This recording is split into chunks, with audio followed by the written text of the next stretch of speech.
Good afternoon, ladies and gentlemen. My name is Anil Agrawal.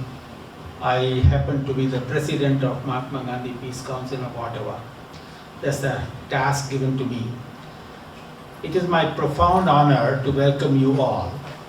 Thank you for joining us at this significant gathering. Today, we shall remember a great leader of humanity, a very special person, Algonquin Elder William Commanda. William Commanda came to be popularly known as Grandfather William Commanda. He was a leader who cared deeply about peace and our planet, much like Mahatma Gandhi, who believed in kindness and non-violence. We will celebrate William Commanda's life and all the good things he did. He taught people how to come together and take care of nature. That is something we all need to think about more today. William Commanda's daughter Evelyn Commanda could not join us. We have his biographer Romola Thumbadoo here. Romola worked closely with William Commanda and will share stories that will help us understand how important his work was. As we go through today's program, let us draw inspiration from William Commanda's commitment to building bridges between diverse communities. Let us think about how we can be kind to each other and to the earth, just as he was. This meeting is a chance for us to learn how to make our world a better place together. Thank you for your presence here today. Let us move forward with one heart, one mind, and a unified determination to nurture a culture of peace and respect for Mother Earth. Welcome you all. Romola, and I'll invite Dr. Noel Salmond to run the proceedings.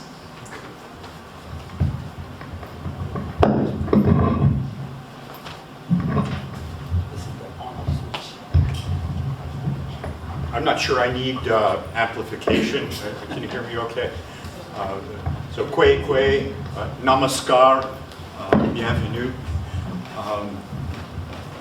At the risk of sounding pretentious, I'll give a little Anishinaabe-Moan greeting. Bonjour Nininawe Maganak, Noel Nadishnakas, Toronto Nadunjibaro Dayanungam, Gawiningi Kayandanzin Nindodem, Jaganashi Naniandao. Anishinaabe-Moan Ingi Kayandanzin Bangietago. So I said, well, my name is Noel, I come from Toronto. I said,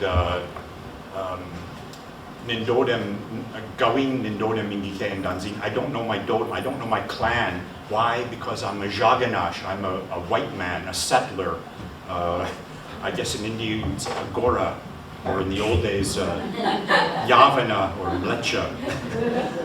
So, and I said, I'm from Toronto, that's where I come from. I work at Carleton University.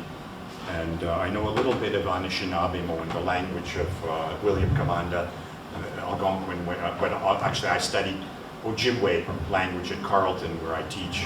That's my what I was talking.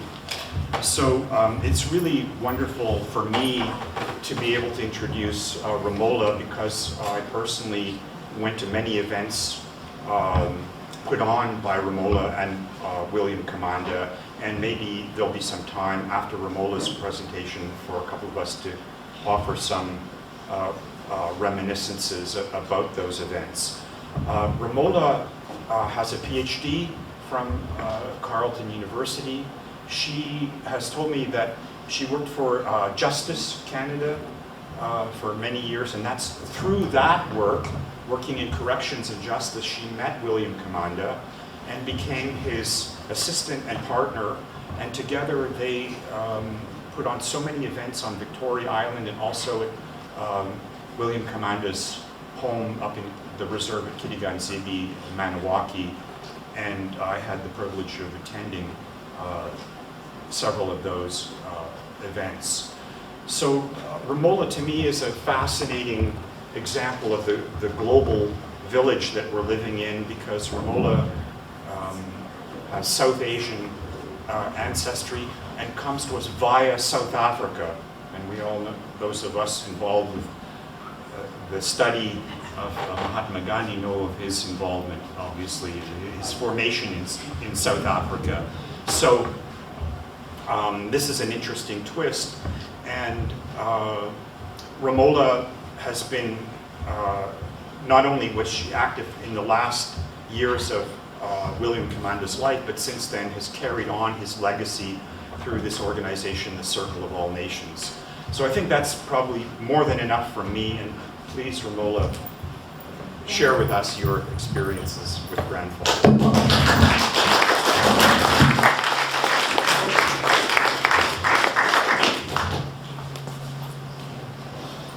Thank you, Anil and Noel. Is it working? No. It's kind of on.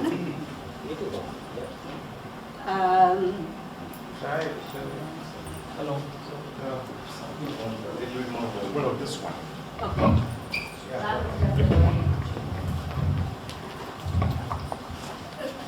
So thank you all for joining us today, and thank you for that welcome and also for the invitation.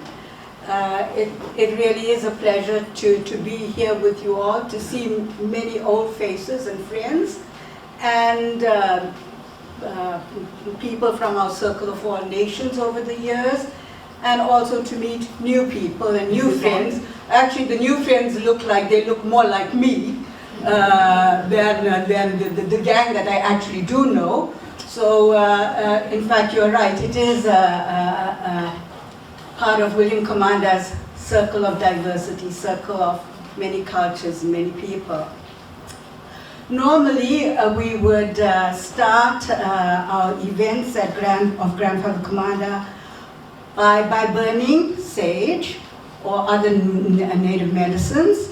There are 4 that are of particular importance to Native people, but the sage is one that Grandfather used for all his gatherings. And in this place, we can't exactly do that, but I just brought a symbol of that together with a baby eagle feather. And what Grandfather would normally do is burn the sage and pass that as a blessing to all of us, to keep us all in a circle of protection and a circle of unity. And he would often brush his lips with the eagle feather to ensure that he was speaking from his heart. He actually spoke to the Creator Spirit before he spoke to the rest of us. And he did that in his language, Algonquin, and so thanks for introducing Algonquin to us. And then he translated himself into French, and then he translated himself into English. And so communications was a very, very important thread in his work. And I see people over here who've known Grandfather a lot longer than I have even, who will attest to that being his style of communications. And I brought my feather in this little card. And it's a card that I received from the friends of the family of Donald Marshall Jr. And usually when I talk about Grandfather Commanda, I always like to remember our friend Donald Marshall Jr., who died on the 6th of August. That also being special to me as the date when I arrived in Canada. And as we were talking earlier, when we also remembered Japan and the bombing. And so many dates in August come together with our prayer. It's not exactly a religion that William Commanda expressed when he tried to align us with the spiritual energy that all of us carry. And he did that through the voice of nature. And our friend Luce has actually brought 2 important message symbols of nature that in June, indigenous peoples remember the strawberry, the heartberry, and remind us about the importance of all the elements of that impact our lives. And of course the heart being the one that draws us all together. Do you want to say a word about that for a second, Luce? Thank you for joining us, and thanks for bringing that. Very good. Hi, Great Spirit. This is Thunder Eagle Buffalo Woman. Make wedge for my life. Thank you for this beautiful gathering, so we can all come together as one. The berries are very well. First of all, we usually give before we receive. So this is sometimes it's tobacco that will be offered. Sometimes it can be berries. We bring the berries also to our ceremonies, also to feast together, also and celebrate together. The berries are, full of antioxidants. It's like the science that's saying. But we've been really close to the berries because, first of all, the strawberry is the first one that comes. So we celebrate love with the strawberries. And the blueberry for me is also the bear. The bear is one animal that's very important to us, and it sits in the West where the healing happens. So for me, this is what it means. So for me, it was important to come and not empty handed. So I offered it to Romola. No question. Just by way of background, we met Luce when we were praying for the Ottawa River many years ago, when the initiation of the work to create a heritage river and to honor the rivers of Canada was sparked by the former Deputy Prime Minister Sheila Copps many years ago. Thank you for that. So you know what, we've put my slideshow on this full screen, and I'm not sure whether I'm going to really be able to let Grandfather drum us in, and if I'm not able to do that through this contraption, then he'll drum us out. So usually I start all our events by having the drum and a recording of Grandfather Commanda, so that his presence is part of all our gatherings and our events. So yeah, so by mini background, I myself was born in South Africa to the granddaughter of an Anglican priest whose daughter married a Hindu. So I kind of like had a mixed heritage and really didn't learn all that much about either side of my religious background, but it worked out, I think, for me okay, because it left me open to understanding William Commanda's approach to animating the spirit. And I came to Canada, I studied English literature, I studied Canadian literature, American literature, but I ended up working in prisons. So I've worked everywhere in minimum, maximum, super maximum security institutions, in parole, in policy, in programs. And that work actually originally made me understand my South African colonial heritage better than I understood it when I actually lived in South Africa. And that work led me to hosting a number of conferences on Indigenous, on what we used to call Aboriginal justice in the old days. And along the way, I met many special Indigenous elders. And one of the last ones I met was William Commanda. And then he took over kind of my life. So I, within a couple of years, quit working for the federal government and learned and supported his work during the last 15 years of his life. And he did many, many important things, and people who participated in one type of activity don't realize he did so much else in another zone. And so I'm really, really grateful for the invitation, Anil, to join you here to show some of the threads of connections with the Gandhi work that only a few people have ever known, but that has like intriguing threads in the Grandfather William Commanda story.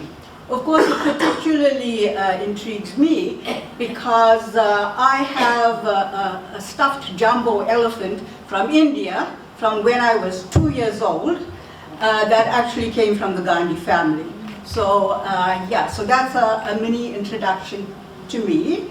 I have family in South Africa, my sisters and others are there. This now then is our tracking of the lifelong journey for balance and harmony that was part of William Commanda's work as a warrior for Mother Earth and as a peace activist. And you'll see there a landing page to the technical and information stuff that William Commanda generated. So we called him, or people have called him, the .com elder. He had his own website in 2000 and has been a part of the Facebook world since 2009. So he's an elder who's deeply rooted in the past. He was born on the eve of the First World War, lived 98 years, and also embraced the modern world, and his presence is still a part of our reality there. And so now I am going to see whether I can, maybe I can. Je ne voudrais pas de assimiler une autre nation. Comme le Canadien, je ne suis pas Canadien, je suis Nord-Américain. Même je ne suis pas Indien, parce que je ne viens pas des Indes. Alors, l'Amérique, Nord-Amérique, oui, c'est moi. Nord-Américain.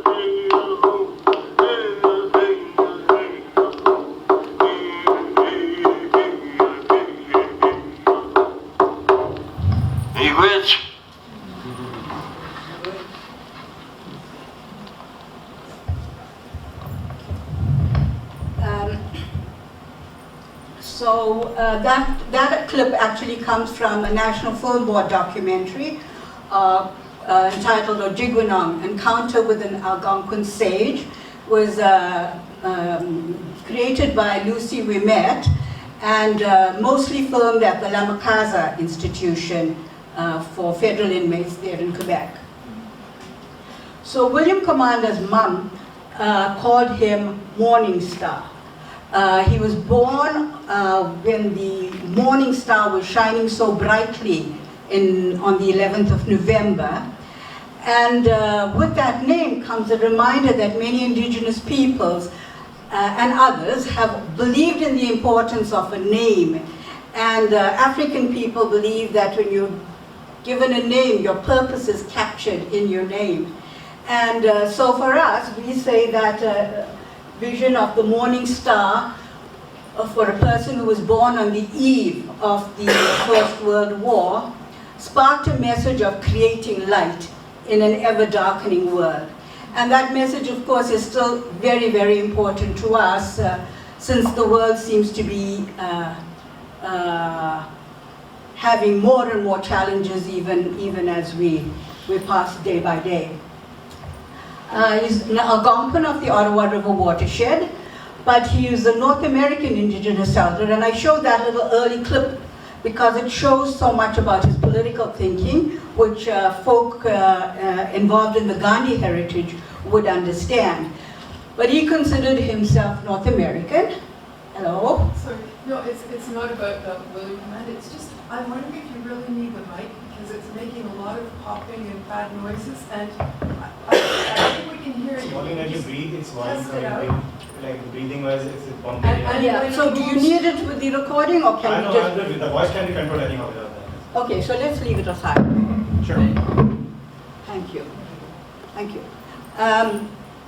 Yeah, so, and of course he considered himself an indigenous elder of Turtle Island, North America, the continent of North America, and I'll talk a little bit more about that shortly. So that then is why I like also to refer to him as a North American indigenous elder.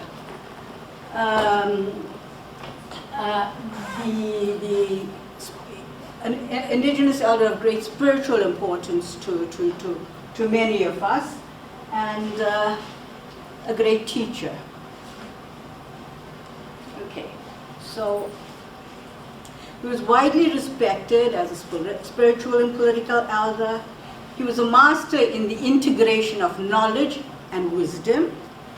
I wrote a book about him in 2004 and 5, and I called it Learning from a Kindergarten Dropout.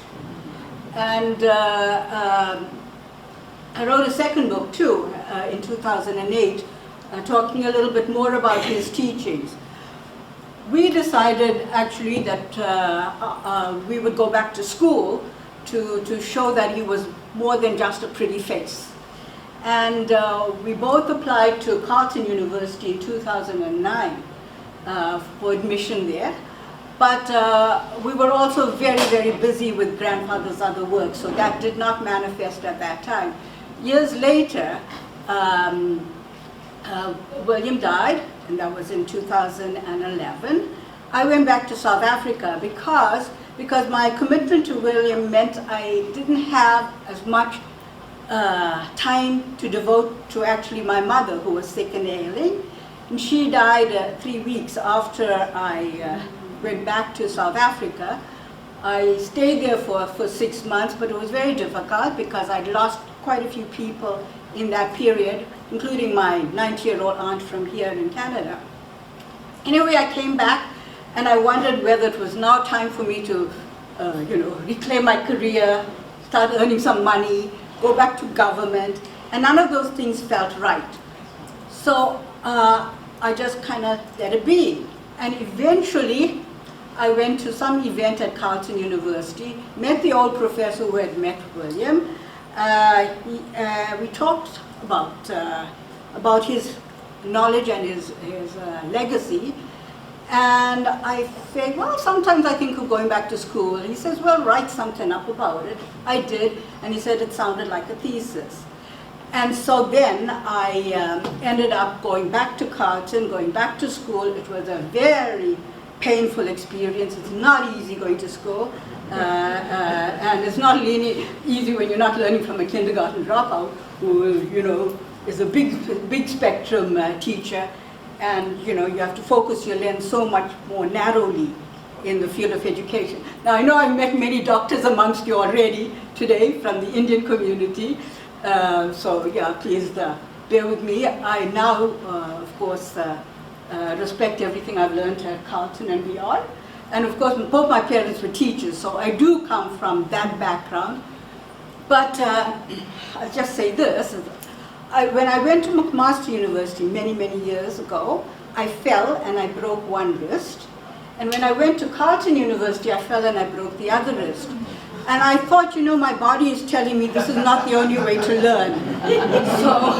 So what I am trying very hard to do with our Circle of All Nations work is to integrate many streams of knowledge and wisdom and thinking from the indigenous, from the grassroots community that populated our gatherings over 16 years, to the academics who joined us, the creative people who joined us, and the non-government organizations that help support our work, and of course also the people in the academic world. And I feel that with the grandfather legacy, there's ways for us to learn from each of us and to build this mesh, together. And some of his work, which I'm not really actually going to talk about right now, is focused on his vision for an ancient spiritual sacred meeting place of his people. And that's the Chaudier Falls, the Victoria Island. And he had envisioned that as a place where all of us would gather together to create a culture of peace. It didn't manifest, and fighting for that vision also preoccupied me during my university years. And it's only now that I'm really learning to be a student. So I'm still lingering on at Carleton and still studying William Commanda. Of course, he was a great student, and he was a carrier also of the sacred wampum heritage of his ancestors. And here you see him sharing the wampum belt teachings. The wampum are a spiritual creation of forces of nature, the seashell of the quahog, that were woven together to carry oral prophecies of the native people, oral stories, oral records. And they're a mnemonic device that enable people to remember the threads of oral speaking. And William Commanda was a carrier of this very important heritage. You see him sharing it with people at his gathering. You see him studying it himself.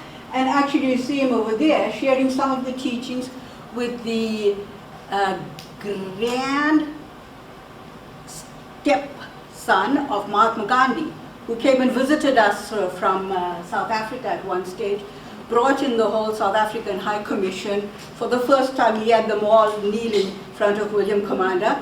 But that was the kind of respect that he brought from Africa to share with this indigenous leader.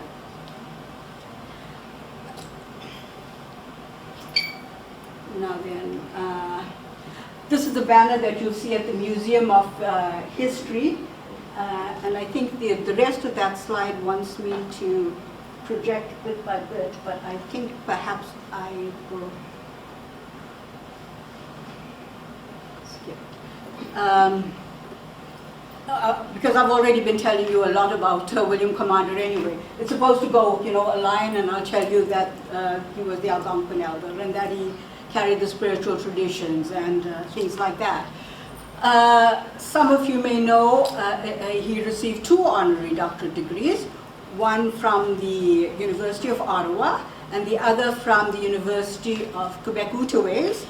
He was also appointed officer of the Order of Canada.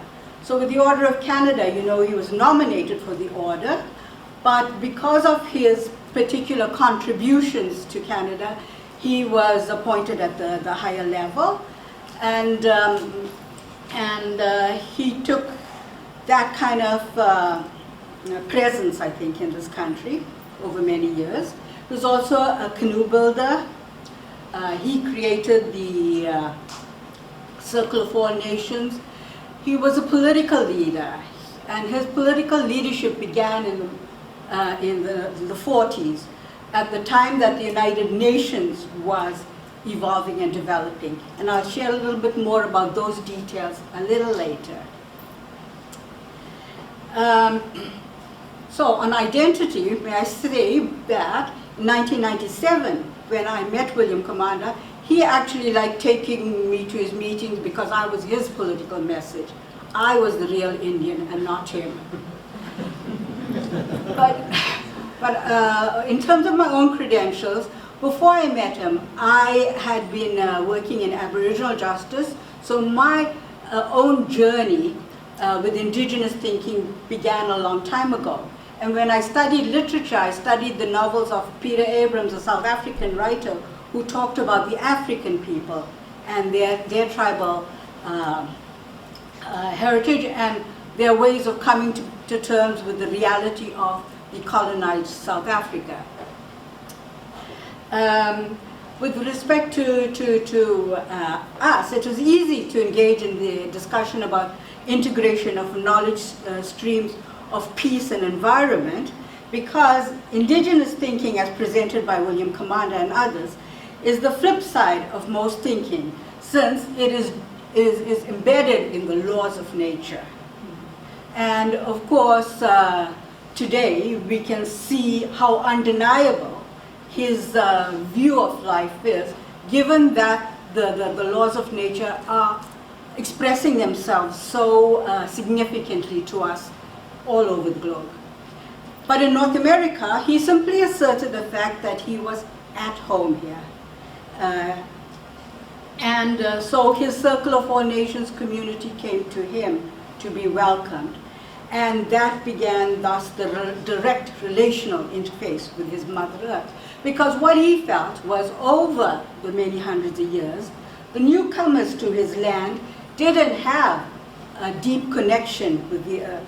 say for example, people like me. I did go to India when I was 2, but I don't really know my India of my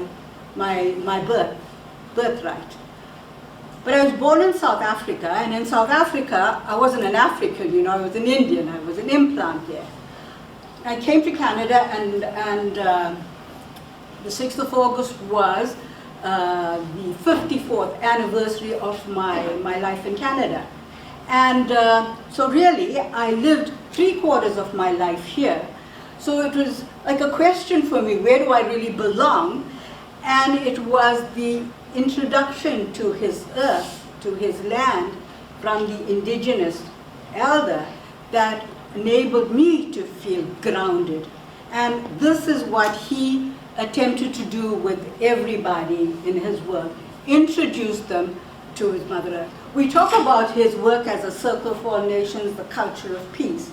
But in fact, I think more important to him was the thread of connection with Mother Earth. He saw his Mother Earth being destroyed year after year after year with very little deep reflection about the potential ramifications. Not potential ramifications, the ramifications he could already see happening on the land, in the waters, with the trees, and as we were saying earlier, with the fires. And so he tried to awaken us to a relationship with his earth to help transform an attitude towards the earth. So now then, may I say, I want to introduce here Evelyn Commanda, William Commanda's daughter, who was supposed to join me today. And by a little bit of background, you'll see in the photos over there, some of that relational thing is apparent in Evelyn's greeting of our Prime Minister, probably the only person who just spontaneously gave him a hug. She's actually also the person who met Princess Anne and didn't realize the boundaries of not touching royalty and made a connection over there, graciously accepted by the princess. And in this image you see, thank you Richard, William Commanda, together with one of the friends of Richard and Roz, and also William, Keith Newman. I think that would have been at the Cove. Douglas Cardinal supervised my thesis on William Commanda. And oh, that's excellent, thank you, thank you. So now then, as I said, Evelyn Commanda is in hospital. She has been on and off over these last few weeks. I visited her on Sunday, and I recorded a bit of a message from her for you guys. She now then understands that this is an event celebrating the Gandhi heritage, but she's focused on Raj Mohan, who she actually met at the Cove in Switzerland many years ago. And so when you hear her talk, this is what she's saying. Evelyn, I'm visiting Evelyn in the hospital in Maniwaki, and she's not feeling so well right now. But we're talking about the Gandhi presentation. And what would you like to say, Evelyn? Well, I met him in Switzerland, and I loved him because that's what he teaches the world, how to love. Okay. And is that your biggest message for this group? He's going to make the big message to us. And what would you like to say about your father's work? My father also loved this man in Switzerland. We met him there. The family of the Gandhis and the message of peace. It was very, he prayed and prayed for all the world. And can you tell us a little bit more about your father's work? My father's work was a lot alike what the way he did, because he prayed and he also did his pipe and for to be together with all the, rather than manipulating them, to give them love and forgiveness and be together and to be all together, and it would be beautiful. And what would you say about nature and the water and things like that. What did your father say about that? Well, nature and water is a very, if that was not there, we would not even be here.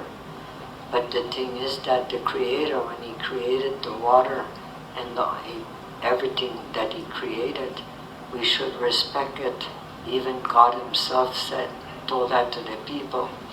And it's also the waters and the ground, the Mother Earth, and to respect those things, because it could kill you if you start abusing it. The Mother Earth is very special, which the Creator created, and I think it's time that we should work together, all people. My father had many people at home. He had over 5,000 people at home with my father, and they all prayed the same way. After they were with my dad, they followed. But just like this Mandela that he is, he talked to those people before about love and forgiving, and to take care of the water and the Mother Earth. She's a Mother Earth, and we have to respect these things, and the animals, everything. I could go on, but this is what I believe. That I have lots to say, but we can't manipulate each other. We have to love each other and forgive and be free after. Thank you. Thank you very much. Well, so just in case you're not able to come with me next week, then I'll share this message right from you. Is it okay? Is that okay? And it is challenging times for Evelyn and her family right now. So she actually asked me to ask all of you, in whatever way you pray, to join in sharing some prayers for her and their health and their healing. Miigwech for that. Okay, so now then, let me see, Anil, how do I make this work? Just press this button. Perfect. Okay, so I shall then press that one. So, you know, I said, and you probably know that indigenous peoples talk about the continent of North America as Turtle Island. And we used to wonder, well, okay, so why Turtle Island? How do they know this is Turtle Island? And back in 2003, William and I decided we'd show people why it's called Turtle Island, and also at the same time point out that there are other ways of knowing life and earth and reality, and this stream of knowledge comes to us through the indigenous. So you might ask, how do those indigenous peoples from ancient times know this was Turtle Island? But the land spoke to them in different ways, and I know many other stories about how the land speaks to indigenous peoples and to William Commanda that explains this. But if you see this now, this is a painting that we found, and it is a birthing mythology of indigenous peoples presented by this indigenous artist. And if you look at the image here, you'll see how similar it is to the image of the continent of North America. And this map that William and I selected for this early screen show was marked with the trail routes of the indigenous peoples. So it shows quite clearly what we have been trying, actually, some of us, to suggest with Chowdia and Victoria Island and the movement of people across the continent, that the people knew their land very well over multiple centuries. And of course, William Commanda tracked that also in language. He said there were 84 dialects of Algonquin language that spanned the continent, and in fact he was able to speak to the Chumash people in California in his language. So he was able to affirm that reality. And of course this is North America as we call it now. But this one is what I want to introduce you to, and it's a real live turtle, and underlines the relational thing that William Commanda tried to inspire in us, a relationship with the Mother Earth, a relationship with the creatures, the life of Mother Earth. I met this turtle in South Africa at the new aquarium in Cape Town. And I was very fascinated by it, and I took many, many photographs of it. And that would have been in 2012. And then I forgot about it till in 2020, I saw an image on Facebook, and it was about a turtle. And I thought, my God, you know what? I know that turtle. Now, you know, what are the chances that I know this turtle? Well, I couldn't even remember when I'd taken those photographs. So I had to go through like more than 70,000 photographs. I really do have that many. Search. And of course, I did find Yoshi the turtle. I did find the markings on his shell that showed he had been wounded. A Japanese trawler had brought him to the new Cape Town aquarium. They had fixed him up. They had released him in 2020. Okay, so this then becomes a message about nature. Okay, in 2020, Yoshi the turtle was released, and it went up the west coast of Africa, the Namibia coast. And it took it 6 months before it realized it was going in the wrong direction. And then it had to reorganize its navigation and head to the west coast of Australia. And so, of course, when Grandfather Commanda was endlessly worried about how we were changing the patterns of the earth, the climate, the weather, you know, we already know now the currents are shifting, the water is warming. We're impacting not only our own lives right now, as we've just been seeing over the last yesterday, but also making life very difficult for the Yoshis who've already been battered by the ships. So I like to include him in our prayer for Little Island, and actually we have it in that magazine there, a trade magazine, a geo-trade magazine. William Commanda's story is part of that, so we brought the message of the indigenous, and it was republished twice, so it was obviously a message that reached trade people, and we hope that they too will then develop a stronger understanding of the voice of indigenous peoples and the voice of nature.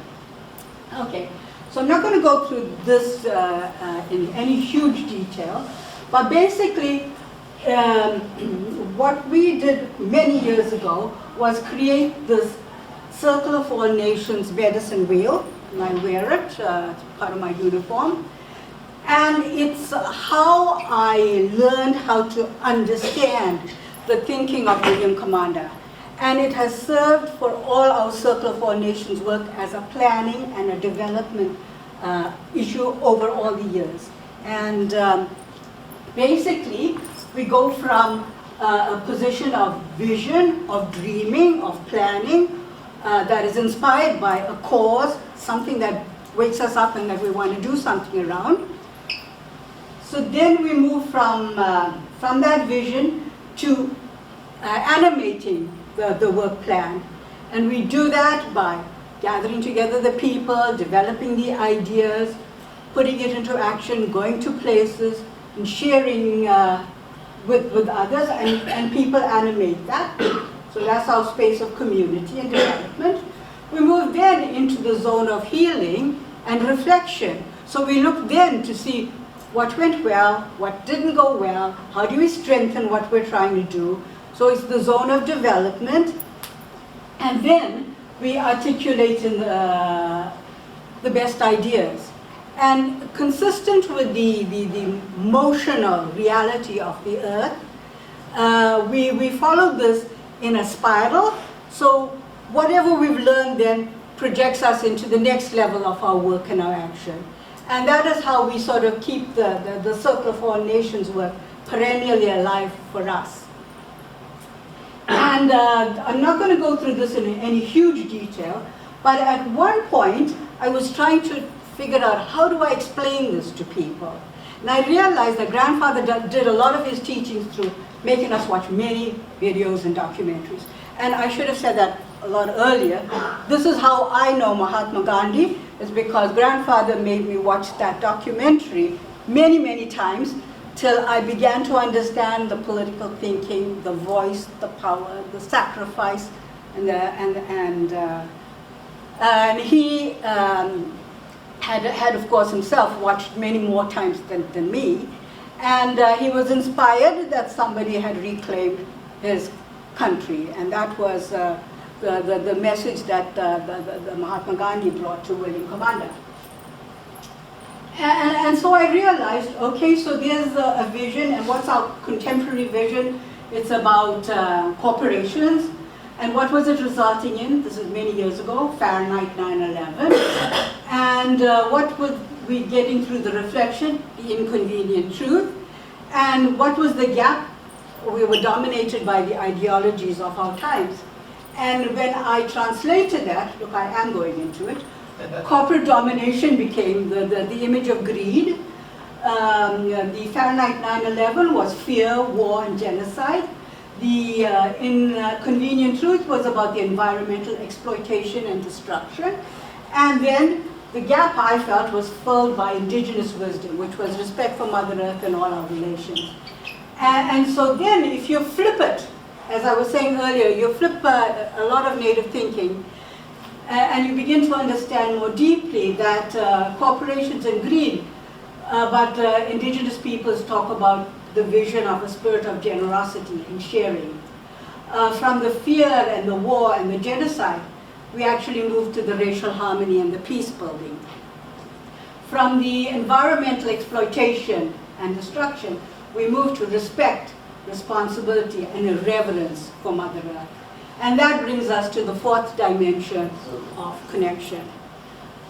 And so then, abstracting and conceptualizing the thinking and co-creating this with William Commanda emerged from our conceptual medicine wheel, and it triggers our articulation of teaching, of epistemology. And so that model then served me 15 years later when I was actually doing my thesis. And I wrote about our medicine wheel and a densification of the thinking that comes from repeatedly exploring our work from that angle. Passion for nature, and so for William it was igniting a relationship with a living Mother Earth, locally at Circle of All Nations gatherings, at every event that he was invited in to, any humble or high-profile event that William Commanda was invited to, he attended. And so he took his teachings to many diverse people. In 1987, at the first Aboriginal consultation hosted by Prime Minister Mulroney, William Commanda talked about the environment. He said, everywhere the earth is polluted, the water is polluted, the fire is not healthy. And he said to the premiers and the leadership there, and we depend on you to remedy this before the end of time. But of course, as people who've been part of William's circle know, he didn't depend on them or wait for them. He constantly raised the issue of the environment. And when I was saying earlier, he kind of liked that image of Mahatma Gandhi claiming the integrity of his peoples in India, even if it's still an effort that we still see hope manifest in better and better ways. William Commanda there, you'll see, met Queen Margaret of Denmark. He actually built a canoe for her. It was recorded. There are a couple of books in Danish about his canoe building exercise. But he noted especially this long greeting where the Queen held his hand for a long time, no gloves. And he liked that idea about the relationship thing. And he talked about her colonies. So he asked Queen Margaret of Denmark, how many colonies do you have? And she said, oh, none whatsoever. I gave the last one back, Groenland. William always ran that word, Groenland, through his tongue. Yes, he liked that. Oh, said he, then I wish you were my queen. And of course he was, hoping he'd yes, exactly. And there you go. He was building that canoe. Actually, Luce, your parents came when we were building that, Elma as well. It was on my 40th birthday. That's right. That's right. Surprise party. Yeah. And yes, and it was a big event beyond that too. Yes. So William Commanda, the Circle of All Nations and Sustainable Relations. So, we know that the United Nations has talked about sustainable development from 1991. But we in 2009 introduced the word sustainable relationships. Because we think that that's a much more powerful way of understanding how we utilize the resources of Mother Earth. And so we move from the core themes of our work, the ideological foundations of journey, motion, relations, laws of nature, and the laws of the human and animals, because in that scheme of things, we see ourselves as part of the creation of Mother Earth. There's a South African who wrote a book on ecology, and he said, we need to realize that we're part of the world of nature, and we've got to learn to move with that kind of strength in order to accommodate the times that are coming upon us. And so for us, there's nature, there's the tectonic abrasion. I like to describe it as, the wild ocean of the Pacific and the coastal mountains of BC fighting against each other. And in that, when they finally balance out their relationship, we end up with the temperate forest. So something new and live comes out of that struggle. And we can only hope that something will come out of the struggles that we engage in too in that kind of fashion. But it's also been an inspiration for our work. And so then you have the Circle of All Nations bridge building, the kindergarten dropout becomes a PhD, spiritual trajectory to knowledge. And there, of course, as I say, it's not so much a religious as it's acknowledging that we have our emotional aspect, and we also discuss that in our medicine wheel. The emotion, the physical realities, the senses, the deepening in the spiritual zone of some of our reflections and thinking, and the mental. And the integration of all of those capacities is what we strive towards.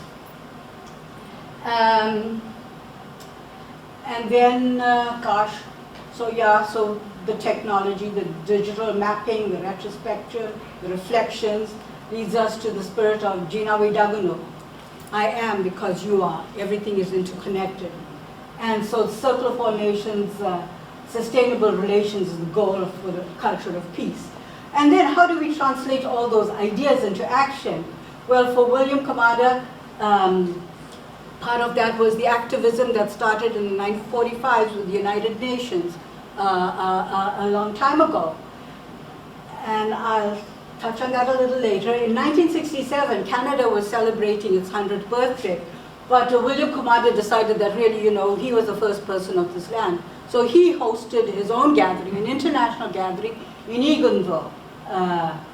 Thereafter, he hosted a gathering of indigenous peoples of North America, and that began the growing voice of indigenous peoples, work that had been initiated in 45. And then, of course, that led to his activism from the national level with the Maroni Conference to 1991, the pre-Rio conference that you guys, Richard, reflected on recently in the Initiatives of Change discussions in COP. Then it led to the Cry of the Earth conference at the United Nations. And this was the first conference of indigenous peoples at the United Nations. And they chose to call it the Cry of the Earth. And so that is how conscious they were, that there were urgent things for us to pay attention to in that rising voice of the earth. And folk who've been to our gatherings will know that the elders raised this with us constantly from 1997. I mean, I told you guys I came from justice, and you know, I thought, well, this is what we want to balance off. But the elders and William Commanda talked always about Mother Earth, and we realized gradually that there's no childcare, there is no justice, there is no peace building unless we also figure out how we connect with Mother Earth.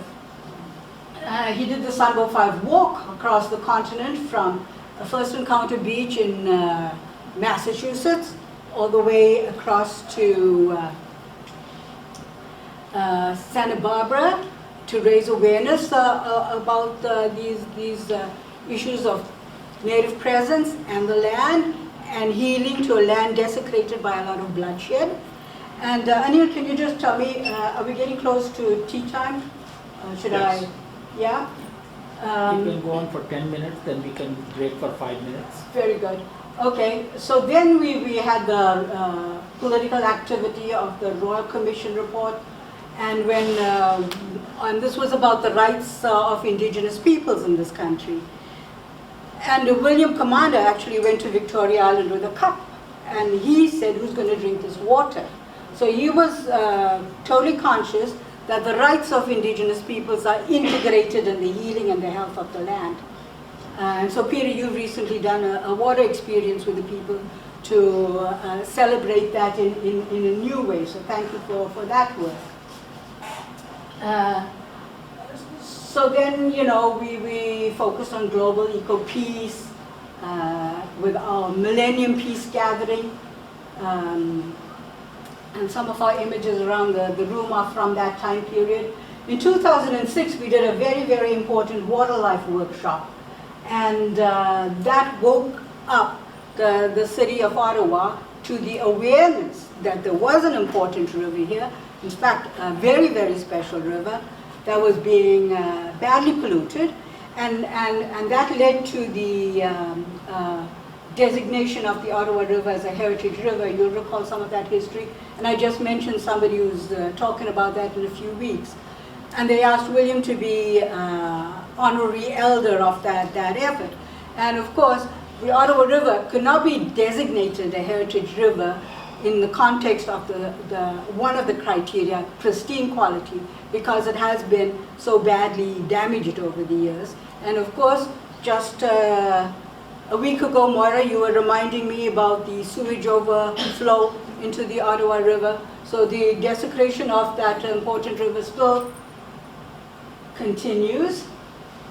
And then, of course, all of that led to William Commanda's vision for a Senabka, indigenous center at the Chaudière. And then in 2012, I went back to school. Okay, let me just see.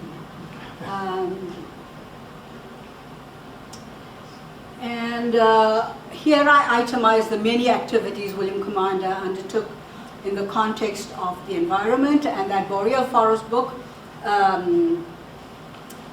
is sandwiched between the prayers of William Commanda. The first preface and the last article talks about him and his wolves. And as I say here, I found that we have over 200 pages of notes on our work related to water. So we really studied the Ottawa River, the Heritage River, and actually, do you know that the oxygen that contributed to the creation of the earth was generated in some of the rocks over here in this part of the continent as well as in Brazil. So the spores contained oxygen that then eventually led to the opportunity for life to evolve here on Earth.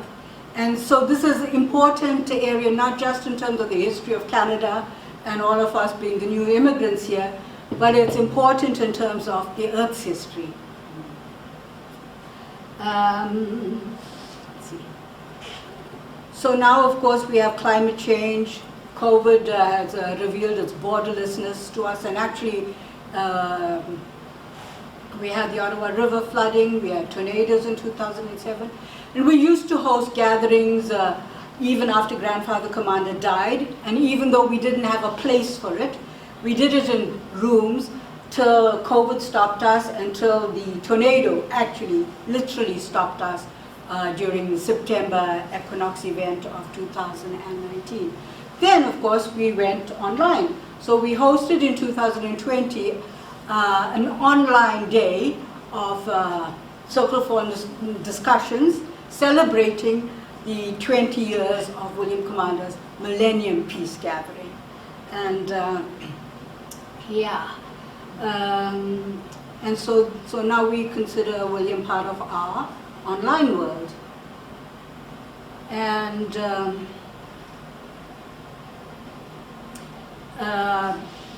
how we make some of his work come alive is reflected in this. In 2023, I wrote a chapter for this book entitled Indigenizing Education for Climate Action, and includes people from all over the world connecting with indigenous peoples and taking that kind of message forward. And I reflected on the contributions of several of our Circle of All Nations colleagues. And so this is where I say I'm trying to bring William's teachings from the indigenous to the grassroots to really something that the academy can understand. And I describe this as the William Commanda discourse, because 4 or 5 of the people that I mention in this paper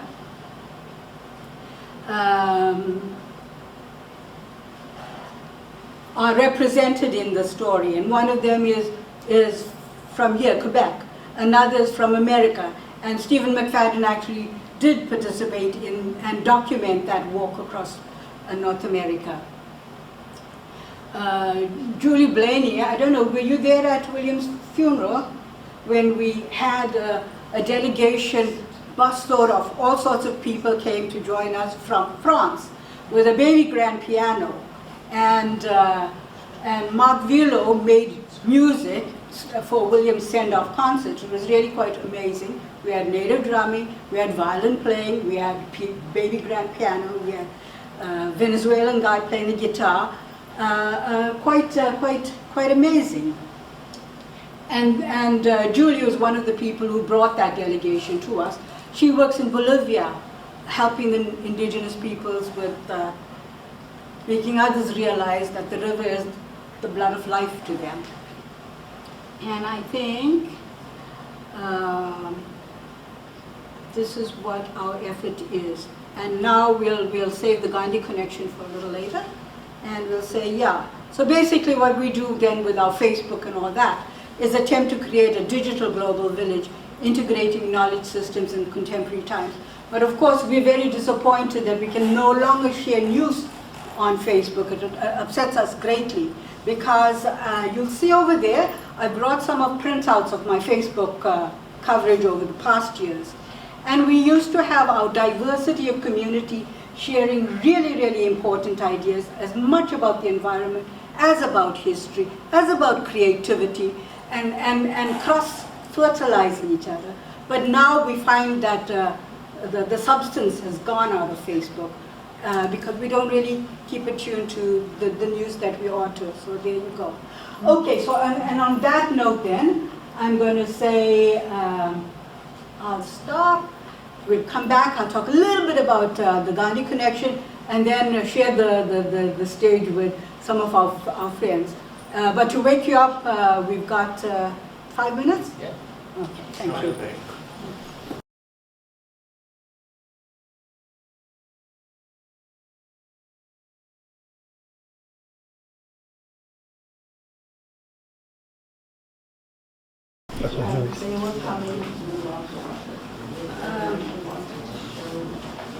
Okay.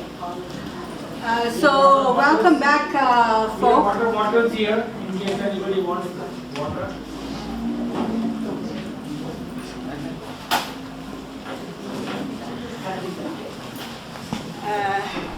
So is that going okay? I know some South Africans, they hear me on the phone, they say, oh, you've got a South African accent. And I don't know whether I have a South African, Canadian, I don't know whether folk from India can hear me properly. Is it okay? You are quite intelligible, yeah. Eh? You are quite intelligible. It's okay. Yeah, you are okay, yeah. And I'm not like frightened and shy as I think I am. You are more than okay. It's true, I am. But I have to do, you know, a lot of prayer and reinforcement before I ever come out to any of these things. And actually, I mean, that is a big gap in the activities that I have done over the many years with the Circle of All Nations work without Grandfather Commanda. I'm reluctant to pay honoraria to any elders to come and support William Commanda work, to drum, to sing, to do ceremony. And I don't actually feel 100% comfortable to burn the sage or to do a ceremonial thing that actually William Commanda introduced me to, and probably it would suit him if I did it. But I just am always conscious of like not appropriating space. But at the same time, I have to tell you guys, the only reason I'm able to do any of this and the continued work is because I'm supported by indigenous prayer and ceremony that I undertake. And what I say it is, in many respects, is that place of that, the zone of reflection. The ceremony is the place of the deep prayer, the deep reflection, the deep thinking that helps you come to terms with strengths, shortcomings, omissions, errors, helps you come to terms with your own fallings, you know, failings. And so I'm endlessly reinforced by that kind of prayer, which enables me to keep doing this, because as you can imagine, it's not been easy over many years, and certainly over the last decade. But together with that, you know, with this medicine wheel prayer, I have different animals that strengthen me. You talked about the bear, but that strengthen me when I think about this circular way of understanding. And so by the time I'm finished with this big circuit, I also go through a big circuit with my own ancestors, and fortunately my grandparents fit in these categories very nicely, because some of them were in fact artists and creative people. Some of them were like, you know, physically active. My grandmother would hear that somebody is sick and she'll cook the food and go and take it over there. So they animated healing for other people. When it comes to the spiritual, well, other than my Anglican priest grandfather, I would also say, Bob, that some of my connection with South America and British Guiana brings me to another kind of grounding in terms of spiritual roots. And then, of course, I did confess, some of my family are teachers, so the mental and integrating all of that is also part of that heritage. So by the time I've done my prayer around all the animals, around all the ancient relatives who are dead and gone, around William's circle, around all of that, I feel like I'm very much connected with everybody. Like, I feel my back is covered. And I did show you this card from my friend Donald Marshall Jr., let me just, his family. He was a person who was incarcerated for 11 years for a murder he hadn't committed. And he had to challenge the federal government. There were several justice inquiries before he was, his name was cleared. And he became very much a part of my work. We had both, as it were, done time. And of course, he was always conscious that, you know, if you've done time, you always have your back covered. You sit there, but you just know that you are against the wall. And so I always feel that all of these energies help me just continue, and I'm sure those energies can help for other folk. So now then, the Gandhi connection, and I told you, Grandfather Commanda and I went to an event in Portland, Oregon. And it was a peace event. And maybe some of you would have seen those polls, peace, may peace prevail on earth. It was organized by some of those folk. And on the list was Anil Gandhi. So I thought, now shouldn't I know who this is? So I called my mother up and I said, well, shouldn't I know? Who's this Anil Gandhi? And she said, well, you've got the elephant. So he had given me this Jumbo, who I didn't stitch up, that's why Jumbo isn't here today, from the Gandhi family. So Mahatma Gandhi left one son, Manila Gandhi, there in South Africa. He had 4 children, and my mother was friends with Sita Gandhi. So the way it worked out was the Gandhi Phoenix settlement was there away from downtown Durban, and no schools. So during the school week, Auntie Sita would come to my grandmother's place and go to school with my mother, and then during the weekend, they would go to the Phoenix settlement. So they were always like a part of, that family was always a part of our life and heritage. But to go back to William Commanda, you know, his father told him that he is part of the Mosquito, the Segime clan. And we always liked the Gandhi statement, you know, about never underestimating the power of one. Because as Mahatma Gandhi once said, just imagine a mosquito in your pajamas. And that was, of course, what William Commanda was to many people, a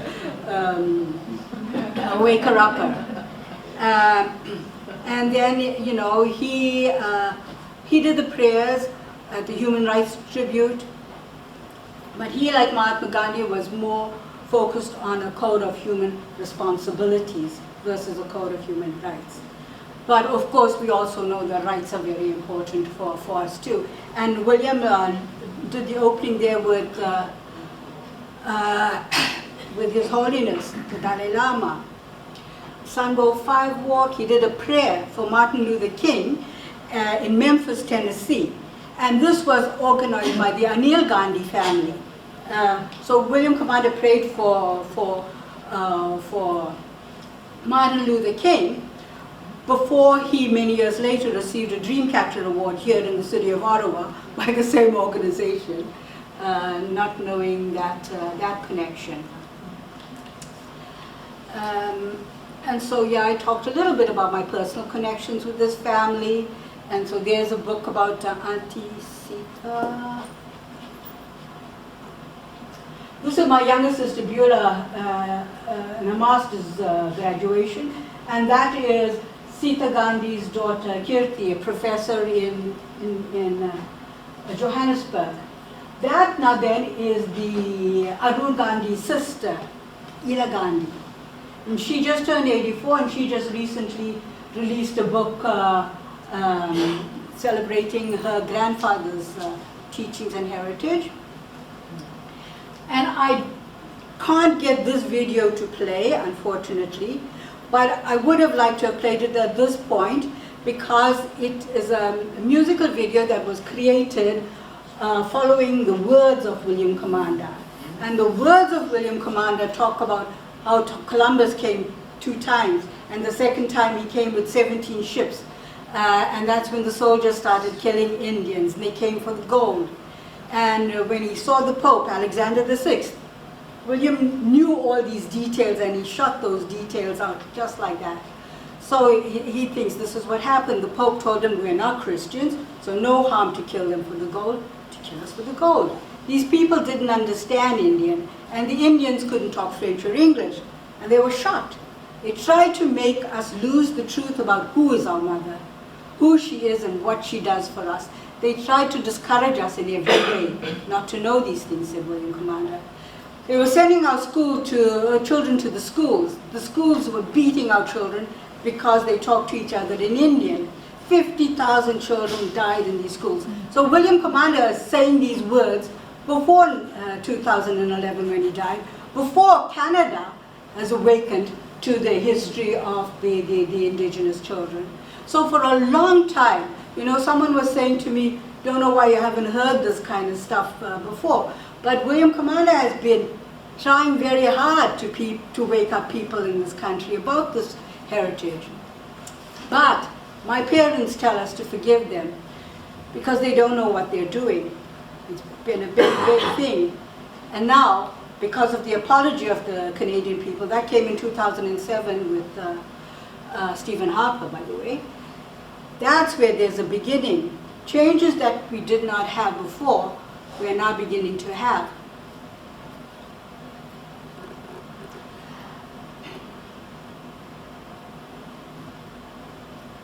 We were taught always to love them anyway, regardless of what they did to us. Pray for them, he said, and someday they might transform to understand what they did. It's a long wait, 500 years, says William Commanda.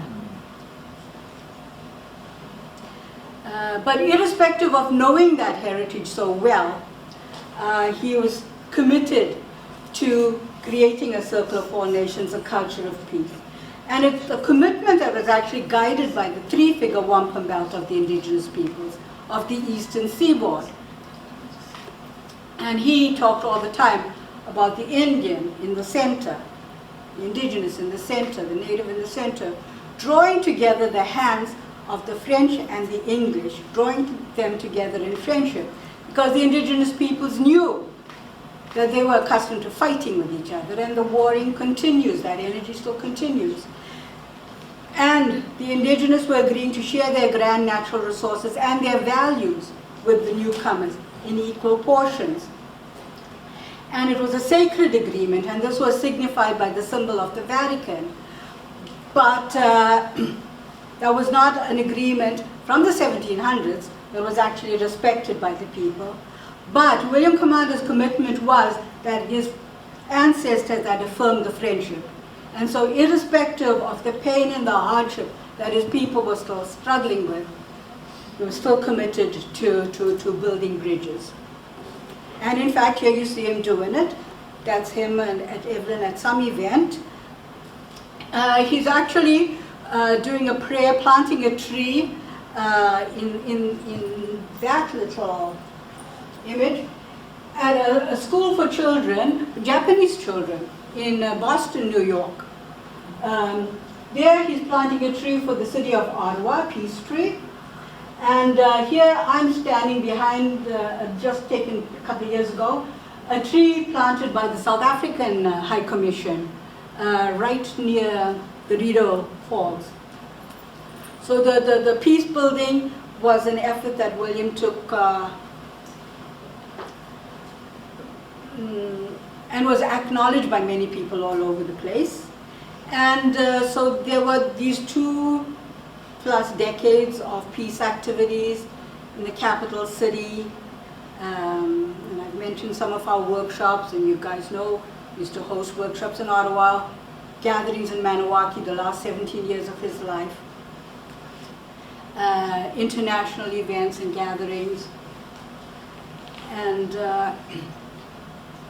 yeah, and so, and also in South Africa. And turtles, as I said earlier, played a remarkable role in our story. And this turtle actually came and visited William at the lake over there. And I took a photograph of it, and it captures our Circle of All Nations, culture of peace, peace message, of the carrier of the seven-fire wampum belt teaching, the wampum belt that prophesied that we were going to be seeing these difficult times come upon us. And William worked very hard during his entire life, but especially the last 2 decades, to avert the unfolding of the prophecy. And of course, as we see the global warfare, and as we see the environmental challenges, you can see that despite all his efforts, we haven't quite reached an aversion from a pathway to increasing destruction that had been anticipated by his ancestors. And that's the full script of our prayer and proclamation, done in 2000. We reaffirmed it in 2020 with some of our colleagues from South America and others. And it's a perennial kind of prayer, really. It's as relevant now as ever before. And William took some of this prayer to South Africa, and there you see here a South African woman, Auntie Maraj. She just died at 103 in Moose Jaw, Saskatchewan, taking sort of the message of the multicultural community back to the anti-racism conference in South Africa. And I think, Anil, you're interested in that. That's why I included some of these photographs here with the indigenous delegation. Here, of course, William Commanda joining the protesters. Some of you might remember, Almond, what's his name? Who was a Minister of Security in Canada? Warren, yes. Thank you. He was there at that failed conference.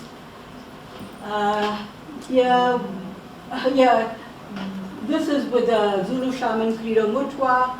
After we came back from that conference in 2001, actually that was when 9/11 happened and we were stranded there, which of course was a worrisome thing for the native elder who didn't want to die in South Africa, even as I was affirming its beauty. And Lucy created the documentary on William Commanda. There we have Valley Poyen. She created at her own cost this canoe video, and the canoe is a symbol of the William Commanda teaching. And now, of course, everybody's awakened to canoe. You were there when we sparked that a long time ago. There you are, Abuela Margarita, who taught Luce a lot and taught me a lot and taught all of us a lot, and constantly affirmed to all of us that we are cosmic beings. And she affirmed for us our connection with a larger reality all the time. And then with there was an event launching of the slideshow, the light show at Parliament Hill. And wouldn't you believe it, in the middle of the night, at the darkness, I managed to capture this image of William Commanda on the Peace Tower. But I include that there because he also had a vision that the Peace Tower would be sinking. And in fact, one can wonder about the implications of that vision. Dalai Lama, Nelson Mandela, eating beans, the symbol of the three-figure wampum belt and the sharing with the former Prime Minister Trudeau. And in fact, in terms of that, William Commanda says, now there's this thing called justice. And how do you spell it? J-U-S-T-U-S. No, says William Commanda, we spell it J-U-S-T-I-C-E, No, says William Commanda, you spell it J-U-S-T-U-S, just us. And William's brother was kicking William under the table, but he was affirming a lot of this reality that Trudeau could understand and could recognize. So that was part of the William Commanda teaching and message. When he, actually I think this is when he greeted Prince Charles. But Mikhail Jean presented him also with the Order of Canada. Adrian Clarkson joined us at our Millennium Peace Gathering at Nepean Point. And what William is showing there to the Queen is a medallion. And really at this garden party hosted at Rideau Hall, the only two people who had a real relationship would have been the Queen and William Commanda, because that was a medal she had sent to him and perhaps other leaders when she assumed the crown. And she said to him, that old thing, you still have that. But that was the nation-to-nation reality. And so that, yeah, is part of that story. Donald Marshall Jr., our friend up there, Douglas Cardinal, members of William's family, people at our gatherings.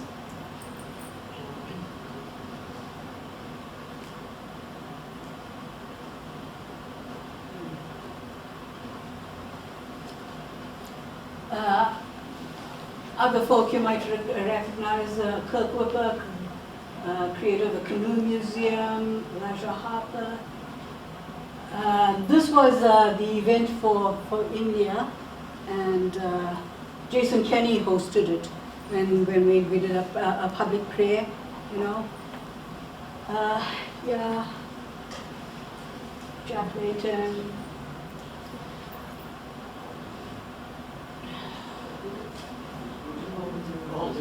All do who am I doing? Oh, I am losing my.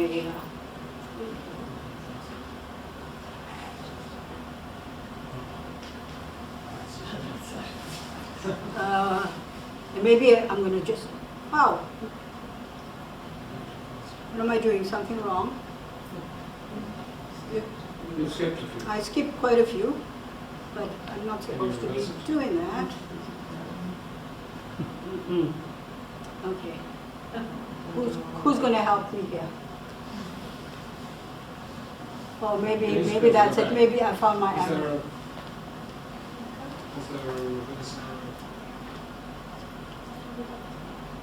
I like to go back because I must give other people. There we are. Okay. See, I almost skipped you. Stop. Yeah. Okay. No. Okay, no, No, okay. it's okay. Okay. It's okay. Sorry. Okay, here we go. You see how I was going to skip you? Please come and join. Please come and join. So now then, we're broadening the conversation so I don't monopolize everything. And we're introducing Richard Weed, and I don't know, there's his wife Roz, and you're going to share a little bit about your long connection with William Commanda. And then we'll have Bill, maybe you're going to share a little bit more, and other people from the... Thank you very much. Yeah. Thank you, Romola, and thank you, Mahatma Gandhi Peace Council of Ottawa, and greetings to Algonquin and Anishinaabe people on whose traditional lands we are privileged to gather. I'll start by saying in this company that I was born in India. My father worked as a medical doctor in India from 1936 to 1946. I also have to admit that even after 50 years in Canada, I still cannot disguise my English origins. And I'll say that the one thing, most important thing I learned from Mahatma Gandhi is that one cannot be master in someone else's house. And I think that goes for Canada as well as for India. And many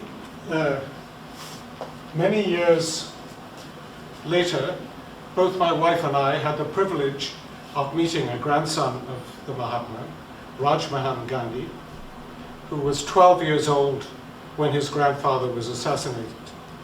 And we know Rajmohan and his wife Usha through an international network, which is now called Initiatives of Change, which draws very much on a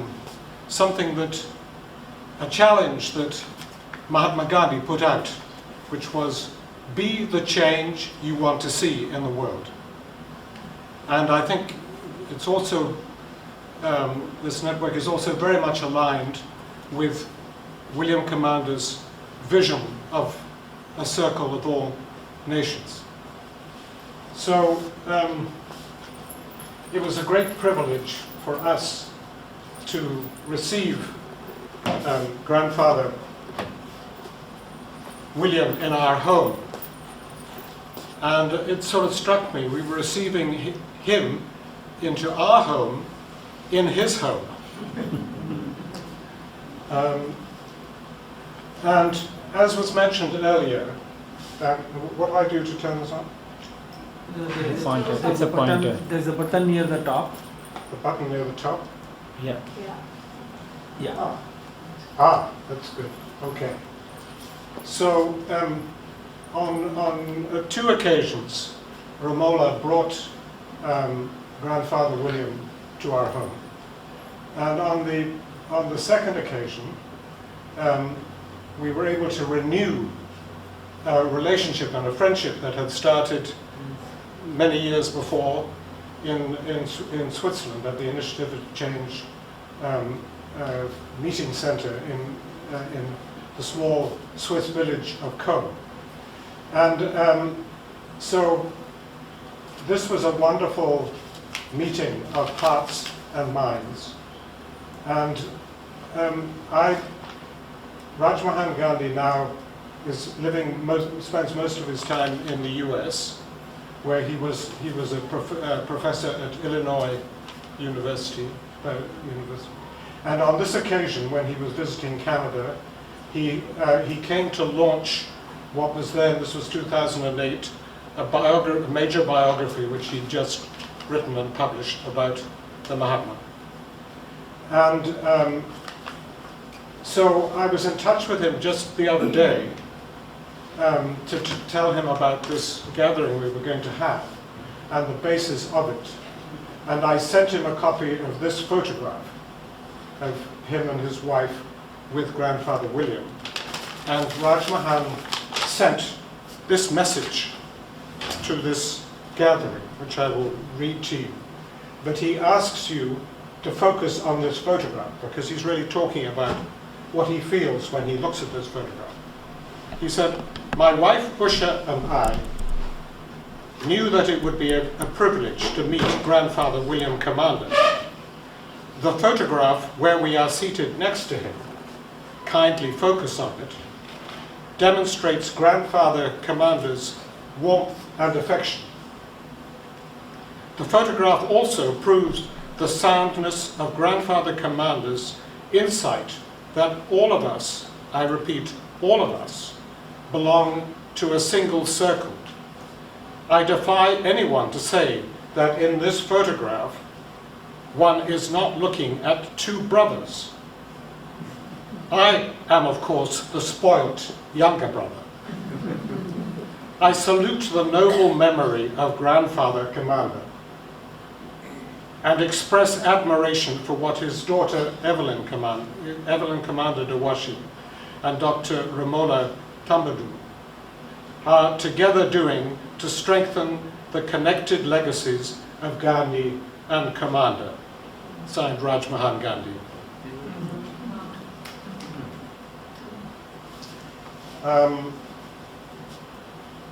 Here are colleagues of mine, Keith and Joy Newman, who lived 14 years here in Ottawa and became very good friends of William Commanda and his family.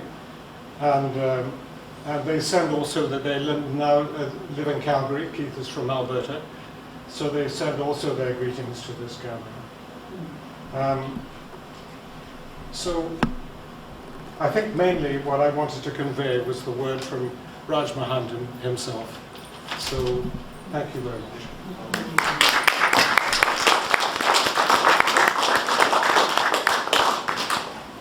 Thank you so much for sharing that. And different members of your organization joined us at Circle for Nations gatherings. Here's Dr. Carlisle, you might remember him. Yes.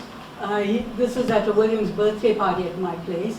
But he'd come all the time, year after year, to the Indigenous gathering because he knew there was something so important that was drawing him there. I've included this woman. She came to one of our gatherings, and she had actually been in, she is actually from Australia, but she had attended the pre-Rio Cry of the Earth Conference events in Paris. And William Commanda did 3 days of pipe ceremonies over there. And I say, on a global stage, he ignited a passion for a relationship with the Mother Earth. And when she came and found us like 10 years later, she was remembering this pipe ceremony, the pre-Rio conference moment. And it was an affirmation that we are in fact on track, and that many people remember the prayer of the indigenous, which you know, is their part of Agenda 21.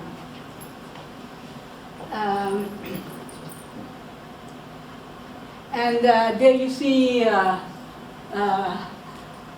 I've included your text there, Richard, with the image.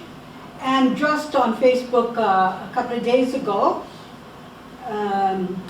was this little clip about a book being released by Uma, Mahatma Gandhi's other granddaughter in South Africa, and it's about her grandmother's legacy. So that's the grandmother who would have been friends with my grandmother, and her letters are written in Gujarati and are being translated now to affirm the political voice of the woman that was oftentimes lost.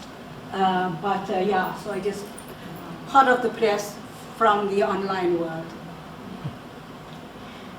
And now, moving from the CO and the initiatives of change work there, an image from Richard. A reminder now, go ahead. Can I say something just very yes, quickly? Yes, please about do. the image in the middle.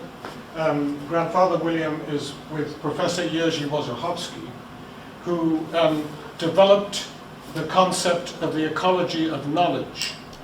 And one thing he said was that most of the knowledge that we have acquired in the modern era is non-wisdom knowledge. So he felt that this was sort of out of balance. So both he and William would agree on the importance of strengthening the wisdom knowledge that really teaches us how to live in relationship with each other and with the earth. Thank you. So important. So then this leads us to some of the gatherings we used to host downtown. At the PSAC building after we stopped doing gatherings at William Commanda's home. Here's one of the Peace Circle meetings. And actually it was Bill who reminded me of the display at the library that we'd created many, many years ago to celebrate the spirit of peace. And so now, please, Bill, may I invite you to come and share. Thank you. Thank you, Romola. Oops. I'm just going to stand here.